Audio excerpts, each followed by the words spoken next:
Well, the news broke just minutes before the show, literally minutes. Governor Steve Bullock announces the closure of Montana schools starting tomorrow. Schools will be closed through March 27th. Additionally, visitation in nursing homes is suspended for all visitors and non-essential healthcare workers.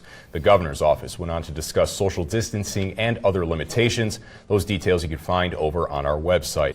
We now have new information on the 4 people who tested positive for coronavirus in Montana, where they've been, how they are now, and what's being done to keep them and their families safe. Good evening, I'm Lukelaster. We have full team coverage tonight with live reports from Afika Sham in Cascade County and Bradley Warren in Gallatin County. Both are standing by, ready to break down exactly what is happening where you live when it comes to the coronavirus. Social distancing. Tracy and I are practicing. Yep. Are you? Talking about picking up a hobby. I was thinking we have learning how to play the guitar. We have picking Spanish up. Took a few years in high school. I was going to pick that up, or just getting really jacked at home from home workouts. But I tried that when I, was able to actually go to the gym. That didn't work out. Alrighty, ladies and gentlemen, that's all we have this evening for this weekend edition of Montana Right Now. Practicing that social distance. Oh, close enough. That's all we have. Have a good night. Well, for those living in Billings, then you're familiar with seeing those wild turkeys in the Virginia Lane area. I know, Luke, you used to live over there. Yes, I sure did. Right there at that intersection of Virginia and Rimrock, they hang out there big time, and we have some video for you over by MSUB. So we got this photo here. The thing is when there's only a couple of them, they don't do too much, but when they come in big pods or they're with their younglings like those, they'll talk to you. So we would step right outside, and they would, give us a little, and then we would right back at them. So, believe me, they're very friendly animals, but they're everywhere, especially in that area. They are, yeah. And I used to do that out the window, too, to wild turkeys. They talk to you. And they do. Yep. They say it back. I thought I was smart. Great conversation. They do it to everybody. 62. I know, can you believe it? I almost didn't believe it when I...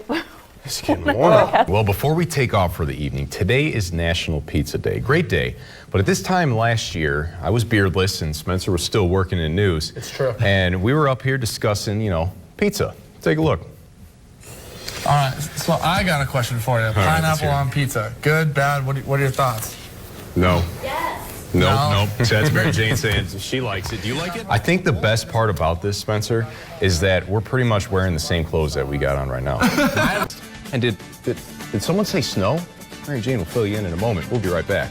Spring weather this weekend is full of rain and say it ain't snow. Let's get a quick check of the forecast with Mary Jane Bailey. Mary Jane, make it stop. I just want some sun. $598,000 was the final amount of money raised at yesterday's Relay for Life event in the Magic City.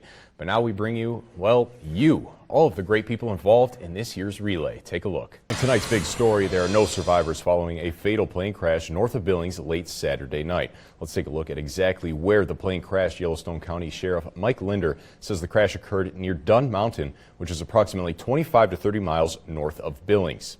Through the night, Yellowstone County Sheriff's Office personnel worked with federal agencies to determine the aircraft's last position.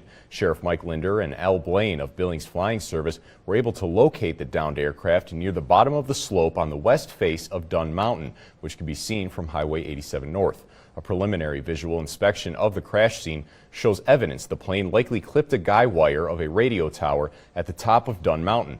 4 bodies were recovered at about 4:30 Sunday afternoon and were taken to the state morgue in Billings. Autopsies will be conducted Monday morning to identify the victims. By the looks of it, the gator appears to be at least 10 feet long and a couple hundred pounds. Crikey! According to Montana Highway Patrol Trooper Richard Drake, a Chevy Suburban was heading westbound on Highway 212 when it crossed over into the eastbound lane, striking a Chevy Silverado head-on.